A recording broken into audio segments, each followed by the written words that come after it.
Days 1 to 3, the light of hope. The research vessel Meridian cut through the cosmic void like a silver needle threading the darkness between stars. Captain Elena Vasquez stood on the bridge, her weathered hands clasped behind her back as she watched the viewport fill with the swirling colors of an unexplored nebula. Somewhere beyond that celestial veil lay their destination, a star system that might hold humanity's next home. "Mama, look!" 8-year-old Diego's voice rang out across the bridge, his small fingers pressed against the reinforced glass. Despite the pallor that had haunted his features for months, his eyes still sparkled with wonder at the cosmic display. "It's like God spilled paint across the universe." Elena's heart clenched as she watched her son. The rare genetic condition that ravaged his cellular structure had already claimed his father.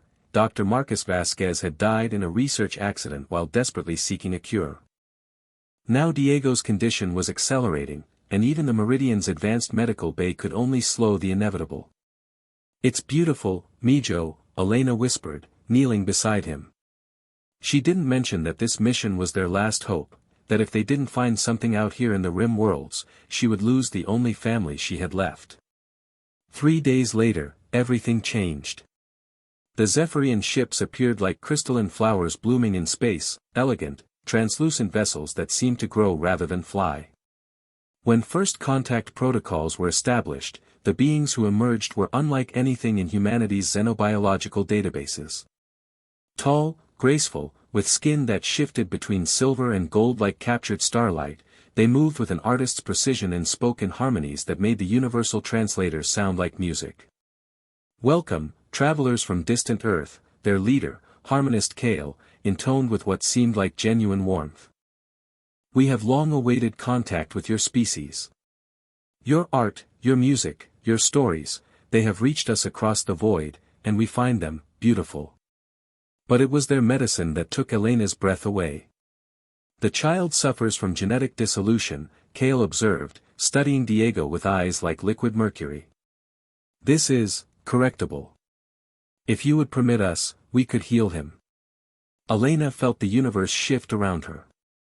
"Heal him? Completely?" More than heal, Kale's harmonics conveyed deep compassion. "We could strengthen his genetic matrix, ensure the condition never returns. It would require only a few treatments with our bioregenerative compounds."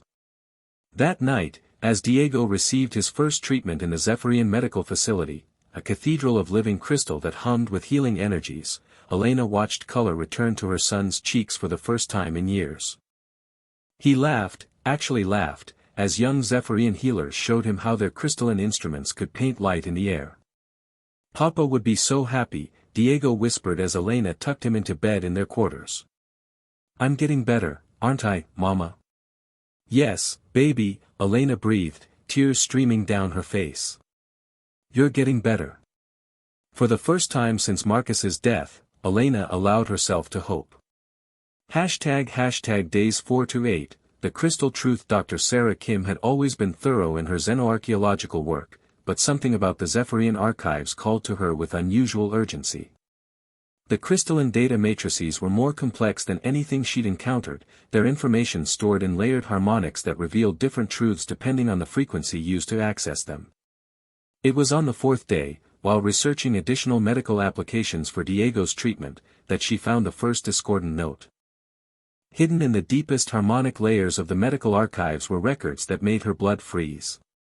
The beautiful crystals that formed the walls of Zephyrian cities weren't grown, they were made. Each one had once been a living, thinking being, transformed through a process that preserved their consciousness while converting their biological matter into architectural material. Sarah's hands shook as she delved deeper into the archives. Species after species, 47 in total, had been encountered by the Zephyrians over the millennia. The pattern was always the same: contact, cultural exchange, the offering of aid for each species' greatest need, and then, harvest. The medical compounds that were healing Diego, that could heal millions of Earth's children, were derived from the processed life essence of sentient beings. Each dose required the death of an intelligent creature, kept alive during the extraction process to preserve the biological integrity of the compounds. "Captain," Sarah's voice cracked over the comm system.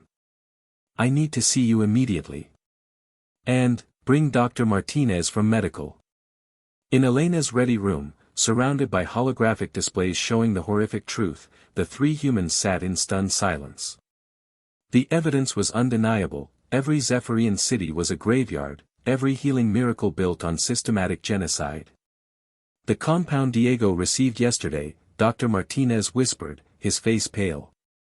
According to these records, it required the deaths of 12 sentient beings from the Andorian species. They were children, Elena. Children his age. Elena stared at the data, her world crumbling around her. How long does he have without the treatments? Without continued doses? Maybe 3 weeks. A month at most. That night, Elena watched Diego sleep, his breathing steady and strong for the first time in months. In the soft light of their quarters, she could see Marcus in their son's peaceful features.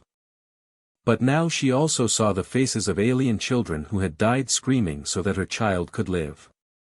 Days 9 to 15, the weight of worlds. The moral mathematics were simple and terrible, Diego's life versus the lives of countless innocents. But the emotional arithmetic was impossible. Elena found herself walking the ship's corridors at all hours, unable to sleep. Every laugh from Diego, every moment of his renewed health, cut through her like a blade. The other crew members noticed their captain's deterioration, but she couldn't explain the source of her torment. We have to expose them, Sarah argued during one of their clandestine meetings. Even if it means murdering my son. Elena's voice was raw with anguish. Because that's what this is, Sarah.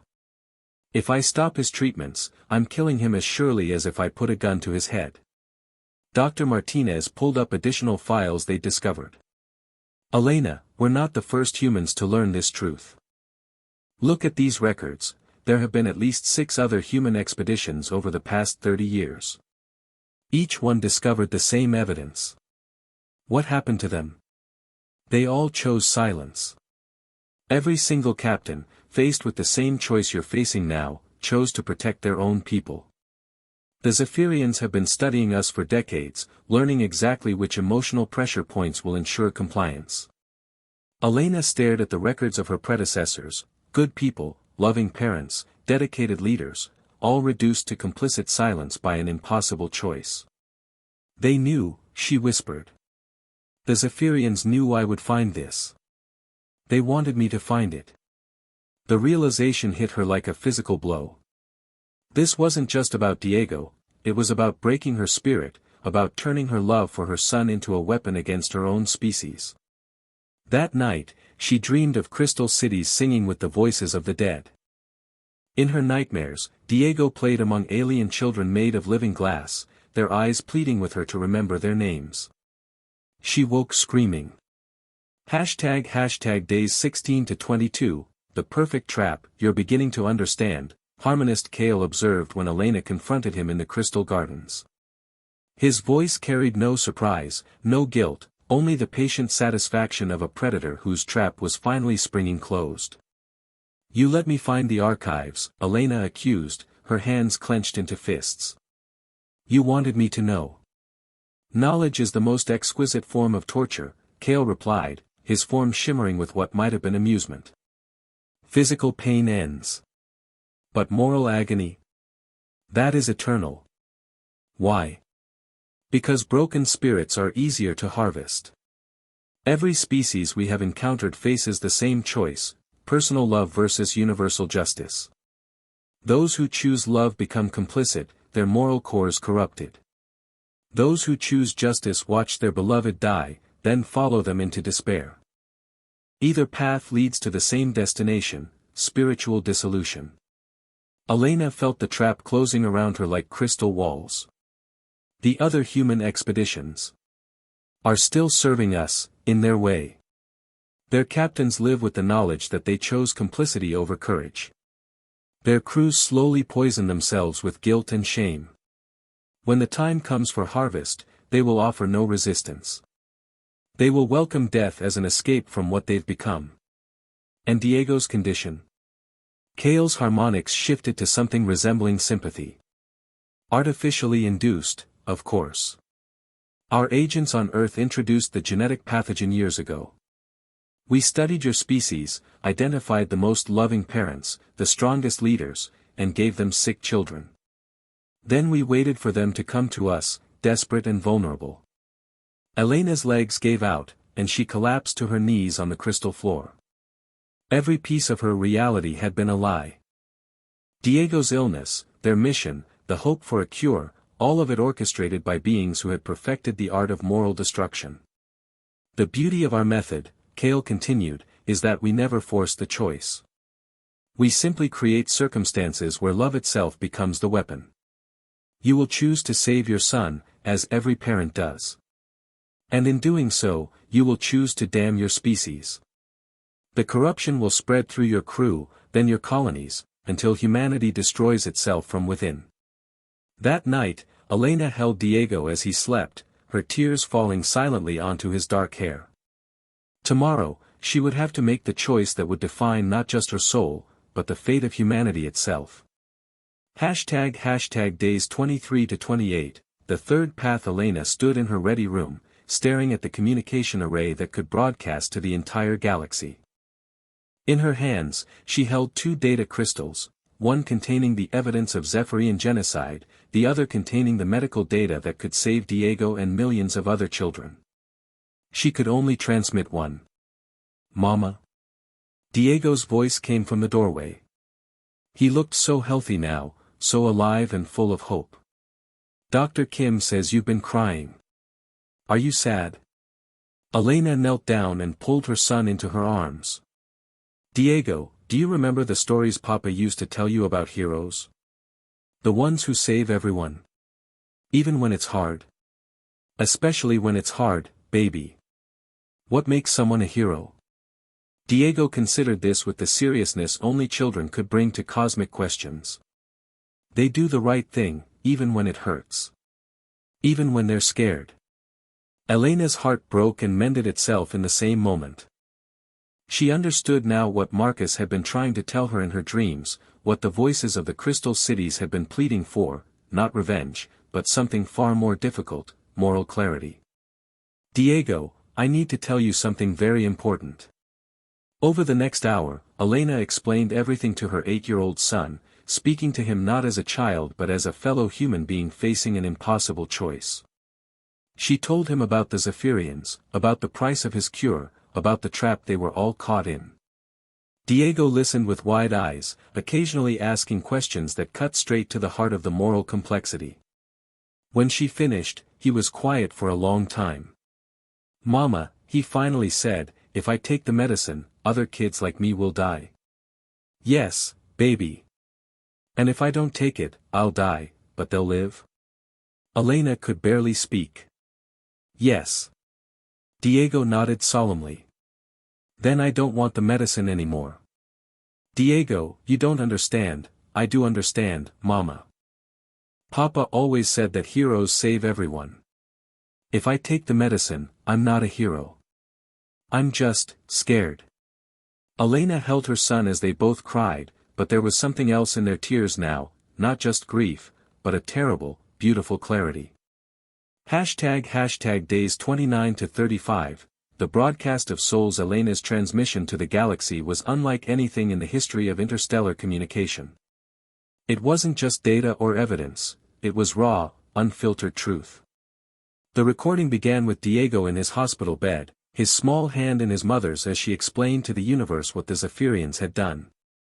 It showed him making the choice to refuse treatment, not in despair but with the quiet courage of a child who understood that some things were more important than life itself. My name is Diego Vasquez, he said to the camera, his voice steady despite his pale features. I'm 8 years old, and I'm going to die so that other kids don't have to. My papa once told me that love isn't just about protecting the people you care about, it's about protecting everyone, even people you'll never meet. The transmission showed Diego's final days, Elena reading him stories about heroes who saved the universe, singing lullabies in Spanish that spoke of stars and hope and children who lived forever in the hearts of those who loved them. It showed a mother choosing universal justice over personal love, not because she loved her son less, but because she loved him enough to let him be the hero he wanted to be. Most importantly, it showed Diego's death, peaceful, surrounded by love, with his last words being, "Mama, did I help save everyone?" The galaxy's response was immediate and unprecedented.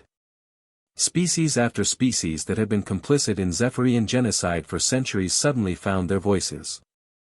If a human child could choose death over complicity, if a human mother could weaponize her grief for the greater good, then they could find the courage to resist. The Altarian Council, silent for 300 years after their own moral compromise, broadcast their own evidence of Zephyrian manipulation. The Centauri Federation revealed how they had hidden their own discoveries to protect their colonies. One by one, the galaxy's civilizations broke free from the psychological chains that had bound them. The war that followed wasn't fought with ships or weapons, it was fought with moral clarity. The Zephyrians' power had never been military, it was their ability to corrupt others into complicity. Faced with species who could no longer be psychologically controlled, their empire crumbled within weeks. #Days 36 to 40, the question that remains the trial of the Zephyrian Empire took place on a neutral world, with representatives from every species they had victimized. The charges weren't murder or genocide, crimes had been committed against life. The charge was something far worse, the systematic destruction of moral capacity across the galaxy. Elena testified, her voice steady as she described the choice no parent should ever face. She spoke of Diego's courage, of the necessity of her decision, of the price of justice. But even as the galaxy hailed her as a hero, she carried a question that would never be answered. Standing before Diego's grave on Earth, she traced the words on his headstone, "He died so others could live." A young Altarian child, one of thousands now being treated with medicine developed without suffering, had left flowers made of crystallized light. "Was it worth it, baby?" Elena whispered to the stone. "Please tell me it was worth it." The wind carried no answer, only the sound of children playing in the distance, human children, alien children, all of them alive because one 8-year-old boy had chosen to be a hero. Elena established the Diego Vasquez Foundation that year, dedicated to ensuring no parent would ever face her choice again. She became a figure of moral authority across the galaxy, consulted by leaders facing impossible decisions. But late at night, alone in her quarters, she stared at Diego's picture and wondered, had she been a hero or a monster? Could any cause truly justify letting your child die? The universe had been saved through sacrifice, evil had been defeated through love weaponized into justice. But the cost would haunt Elena forever, not because she regretted her choice, but because she could never be certain it was the right one. In the end, perhaps that uncertainty was the most human thing of all, to act with moral courage while never being entirely sure of moral truth, to choose justice while mourning its price, to save the universe while questioning whether the universe was worth the cost of one child's laughter. Diego had asked if he helped save everyone. The answer was yes, but the question of whether that salvation was worth his life would echo through Elena's heart until her dying day, a reminder that even the most necessary choices leave scars on the soul, and that the greatest heroes are often those who carry their doubts as badges of their humanity. The Meridian's choice asks not whether revenge is justice, but whether there is a difference between moral necessity and moral extremism, and whether the universe has the right to demand such sacrifices from the people who love it most.